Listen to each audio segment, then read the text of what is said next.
দুনিয়ার সময়টা আমাদের পরীক্ষার সময়। এই পুরো দুনিয়ার জীবনটা আমাদের সবার জন্য পরীক্ষা।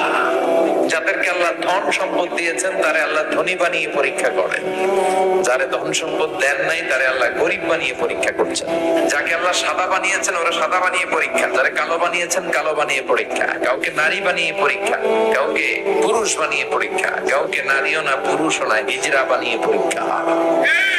সবার জীবনটাই বিশাল একটা পরীক্ষা। লিয়াবলুয়াকুম আইয়ুকুম আহসানু আমালা, তোমরা কে কি আমল করো এটা আল্লাহ দেখে নিতে চায়।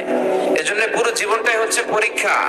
আর আমাদেরকে ফিরে যেতে হবে। আমরা আজীবন থাকতে আসি নাই, আমাদেরকে আল্লাহর কাছে ফিরে যেতে হবে। কিন্তু আমাদের লাইফস্টাইল, আমাদের জীবন, আমাদের সকাল বিকাল সন্ধ্যার দিকে আপনি খেয়াল করে দেখেন যে আমরা যে চলে যাবো এই চিন্তাটাই আমাদের মাথায় নাই।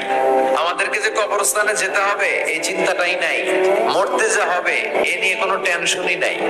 আরো লাগবে, আরো চাই, আরো প্রতিযোগিতা, সব আমার, আমার এলাকা, আমার ক্ষমতা, আমার দাপট, আমার চেয়ে বড় কেউ নাই।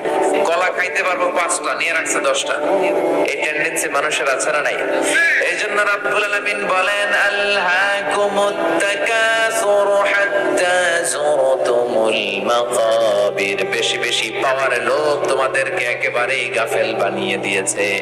দুনিয়ার লোভ লালসা কোনোদিন তোমাদের কমবে না, এই লোভ লালসা কোনোদিন থামবে না যতদিন না তোমরা কবরের ভিতরে ঢুকো, ঠিক কি না? একদিন মাটির ভেতরে